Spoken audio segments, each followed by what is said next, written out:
कि वो जिस हॉस्टल में शिफ्ट हुई है उसके कमरे में कुछ ऐसा राज है जो कि उसकी जिंदगी आने वाले दिनों में बद से बदतर बना देने वाला है। ये चारों लड़कियां मधु को वार्न करती है कि जितनी जल्दी हो सके इस रूम को छोड़कर चली जाए। रिमी प्रेग्नेंट थी और जॉब करती थी, तो उसके पीछे एक आदमी उसे टच करता है तो पाती है कि उसके टॉप पर उस आदमी का सीमन लगा हुआ है। मधु को किसी की प्रेजेंस फील होना और उसका ग्वालियर वाला ट्रॉमा भी उसके सामने बार बार आ रहा था। कुछ लड़कियों की मौतें भी हो रही थी जिनके हाथों पे एक अजीब तरीके का निशान मिलता था। एक सीन तो निर्भया केस के ऊपर भी हाईलाइट किया गया है कि कैसे एक लड़की के साथ में एक रॉड से क्या क्या किया जा सकता है और इस कारण से वे दोनों आपस में प्यार करना भी भूल गए थे। तो हेलो दोस्तों, वेलकम टू हॉररलैंड। सॉरी गाइज, मैं कुछ दिनों से वीडियो नहीं डाल रहा था क्योंकि मेरे पर्सनल कुछ काम चल रहे थे और मैं उनमें ज़्यादा बिजी था। तो एनीवे, मैं कोशिश करूंगा कि आपसे रेगुलर वीडियोस डालूं और कुछ ऐसे टॉपिक्स को कवर करूं जो कि मूवी से काफ़ी हटके हो। सो हेलो गाइज, हाल ही में मैंने एक वेब सीरीज देखी है जो कि मेरी अब तक की देखी गई इंडियन वेब सीरीज में से सबसे बेस्ट वेब सीरीज है। बल्कि ये एक मास्टरपीस है कि किस तरीके से किसी वेब सीरीज या फिल्म की स्टोरी लिखी जाती है। इस वेब सीरीज का नाम है खौफ। ये आपको अमेजन प्राइम पर देखने को मिल जाएगी। इस सीरीज की क्रिएटर स्मिता सिंह ने एक ऐसी कहानी को पर्दे पर उतारा है जो कि हर लड़की की कहानी है कि कैसे एक लड़की अपने नॉर्मल लाइफ में किन किन चैलेंजेस को फेस करती है। अगर इस वेब सीरीज की स्टोरी की बात करूं तो ये कहानी है मधु की, जो कि मध्य प्रदेश के छोटे से शहर ग्वालियर से दिल्ली अपने करियर को बनाने के लिए आती है। लेकिन असल में सच बात कुछ और ही थी। ग्वालियर छोड़ने का आने का मकसद एक ऐसा हादसा है जो कि आपको सीरीज के दौरान पता चल जाएगा। मधु दिल्ली आकर अपने बॉयफ्रेंड अरुण के साथ में रहने लगती है, लेकिन कुछ ही दिन में वो वुमेन्स हॉस्टल में शिफ्ट कर जाती है। ये हॉस्टल शहर से थोड़ा दूर तो था, लेकिन दिल्ली के हिसाब से काफी सस्ता था। लेकिन मधु को ये नहीं पता था कि वो जिस हॉस्टल में शिफ्ट हुई है उसके कमरे में कुछ ऐसा राज है जो कि उसकी जिंदगी आने वाले दिनों में बद से बदतर बना देने वाला है। क्या हुआ? दरवाजा क्यों पीट रहे हो तुम लोग?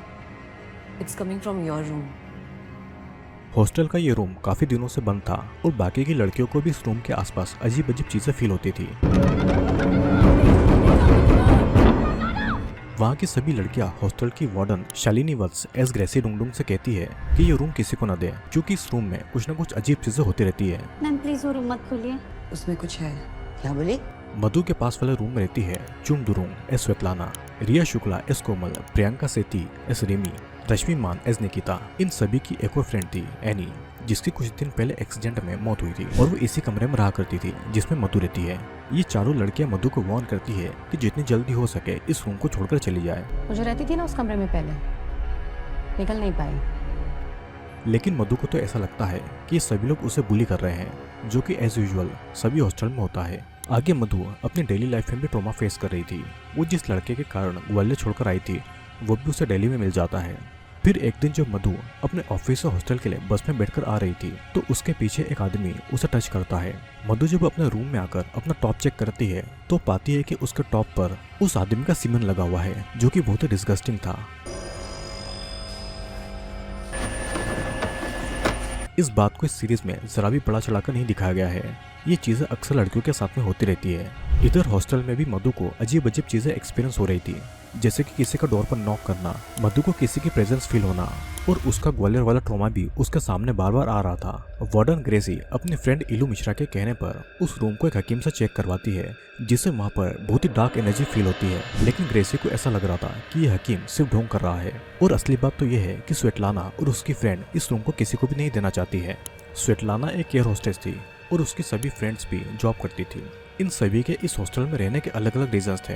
स्वेतलाना, जो कि एक नॉर्थ ईस्टर्न लड़की थी, उसे दिल्ली में किन किन चीज़ों का सामना करना पड़ता था ये तो आप लोगों को अच्छे से पता होगा। रिमी प्रेग्नेंट थी और जॉब करती थी। उसकी ऑलरेडी एक 6 साल की लड़की थी और उसकी फैमिली को अब एक लड़का चाहिए था। उसे पता था कि अगर इस बार भी लड़की हुई तो उसका अबॉर्शन कर दिया जाएगा और इसलिए अपनी फैमिली से बचने के लिए वो इस हॉस्टल में रहा करती थी। निकिता एक बहुत ही वेल्दी फैमिली से आती थी, लेकिन उसके हकलाने की प्रॉब्लम की वजह से उसे बचपन से बुली किया जाता था और अब इस हॉस्टल में उसे कंफर्ट फील होता था, इसलिए वो यहाँ पर आ करती थी। कोमल एक कोठे पर काम करती थी। वो वहाँ से भागकर अब इस हॉस्टल में नॉर्मल लाइफ जी रही थी।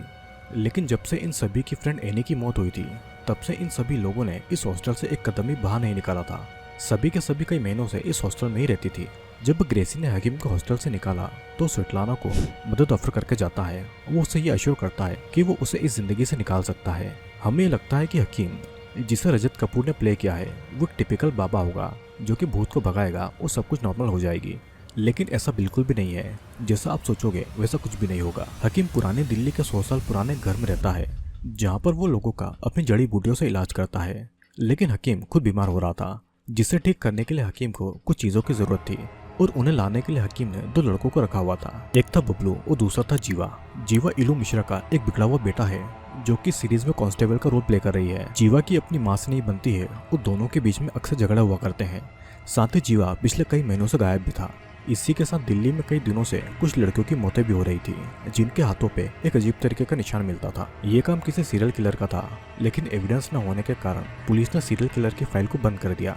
अब मधु को दिन ब दिन अजीब फील हो रहा था, लेकिन जितना पैरानॉर्मल चीजें उसे अफेक्ट कर रही थी, उससे कई ज्यादा वो चीजें जिसे छोड़कर वो ग्वालियर से यहाँ पर आई थी। उसका रिश्ता अपने बॉयफ्रेंड अरुण के साथ में भी ठीक नहीं चल रहा था। अरुण को भी पता था कि मधु के साथ में क्या हुआ है और इस कारण से वे दोनों आपस में प्यार करना भी भूल गए थे। मधु टेलीकॉलिंग के साथ साथ एक साइकोलॉजिस्ट डॉक्टर सोहिनी के यहाँ पर भी काम करती थी, जिन्हें वो अपने साथ में हुए हादसे के बारे में बता देती है और डॉक्टर सोहिनी उसे कहती है कि उसे इस बारे में पुलिस में रिपोर्ट करना चाहिए। पर मधु का इस पर ऐसा कहना होता है कि छोटे शहरों में ऐसा नहीं होता है। साथ ही मधु सोहिनी को अपने हॉस्टल की 4 लड़कियों के बारे में बताती है कि वो दिन भर हॉस्टल में रहती है और कभी भी वहां से बाहर नहीं जाती है। मधु अपने अंदर के ट्रॉमा से लड़ रही थी, साथ ही उसके साथ में पैरानॉर्मल चीजें भी हो रही थी और इनके पीछे कौन था ये आपको सीरीज देखने पर ही पता चलेगा। हकीम का रोल रजत कपूर ने कुछ इस तरीके से प्ले किया है जिसे देखकर आपको ऐसा लगेगा कि आप हॉलीवुड के किसी सुपर विलन को देख रहे हैं। बिल्कुल भी वायलेंट नहीं, लेकिन देखकर ही खौफ पैदा हो जाए। डॉक्टर सोहिनी इन 4 लड़कियों को कंसल्ट करने के लिए उनके हॉस्टल में जाती है, लेकिन चारों उस हॉस्टल से निकलना ही नहीं चाहती थी। जब सोहिनी उन्हें हॉस्टल के बाहर लाने की कोशिश करती है तो उनके चेहरे पर अजीब अजीब निशान होने लगते हैं, तो इसलिए डॉक्टर सोहिनी निकिता को बेहोश करके हॉस्टल से निकालती है। लेकिन ऐसा करने से निकिता के साथ में जो होता है वो अच्छा बिल्कुल भी नहीं था। अब इस सीरीज की क्रिएटर की बात करूँ तो वही स्मिता सिंह, जिन्होंने सेक्रेट गेम को लिखने में भी हेल्प की है। एक लेडी क्रिएटर होने की वजह से लड़कियों के साथ में होने वाली हर छोटी छोटी प्रॉब्लम को इस सीरीज में बहुत ही बेहतरीन तरीके से दिखाया गया है, जैसे कि ईव टीजिंग, कॉर्पोरेट कल्चर, लोगों की सोच उन लड़कियों के लिए जो कि हॉस्टल में रहती है, छोटे कपड़े पहनने पर उनका कैरेक्टर। इस सीरीज में एक सीन ऐसा आता है जहाँ पर स्वेटलाना अपने फ्रेंड के साथ में ऑटो में बैठकर अपने हॉस्टल जा रही होती है। ऑटो का ड्राइवर सरदार जी उन चारों को देखकर बहुत खुश होता है और कहता है कि उसकी भी 4 बेटियां हैं। लेकिन टेंशन के मारे निकिता जब सिगरेट जला लेती है तो सरदार जी उन्हें सड़क पर ही छोड़कर चला जाता है। और क्या सच में अगर वो उसकी बेटी होती तो वो उनके साथ में ऐसा व्यवहार करता। एक सीन तो निर्भया केस के ऊपर भी हाईलाइट किया गया है कि कैसे एक लड़की के साथ में एक रोड से क्या क्या किया जा सकता है। फिर डाल करके ना दूध का छीछा लेकर नहीं बनाना बैठ। इस पूरी सीरीज की सिनेमेटोग्राफी पंकज कुमार ने की है, जिन्होंने तुम्बाड़ जैसी फिल्में के लिए भी काम किया है। पुरानी बिल्डिंग, सीलन लगी दीवारें अपने आप में एक मनुष्य माहौल क्रिएट करती है जो कि किसी नॉर्मल इंसान को भी अपसेट कर दे। साथ ही आपको डर फील करने के लिए किसी भूत की भी जरूरत नहीं। और सेम चीज हमें देखने को मिली थी भूताकाला मूवी में। पूरी सीरीज का माहौल ऐसा सेट होता है जो कि आपको स्टार्टिंग से एंड तक बांधे रखेगा। मोनिका पंवार की एक्टिंग काफी लाजवाब है, जिन्हें हम जमतारा जैसी सीरीज में देख चुके हैं और मैं तो इन्हें फेयर फाइल से फॉलो कर रहा हूँ। तो क्या ये हकीम इन 4 लड़कियों को बचा पाएगा? क्या मधु अपने डर से जीत पाएगी? और वो ऐसी कौन सी वजह है जिसके कारण मधु इतने ज्यादा डरी हुई रहती है? वो सीरियल किलर कौन है और जीवा आखिर क्यों गायब है? और क्या हकीम सच में अच्छा इंसान है? ये तो आपको इस सीरीज को देखकर ही पता चलेगा। तो ये था इस सीरीज का एक छोटा सा रिव्यू। अगर आपको इस सीरीज का पूरा एक्सप्लेनेशन देखना है तो नीचे कमेंट करके जरूर बताना, मैं आपके लिए पूरी सीरीज को जरूर एक्सप्लेन करूंगा। तो चलिए अब मिलेंगे अगले वीडियो में।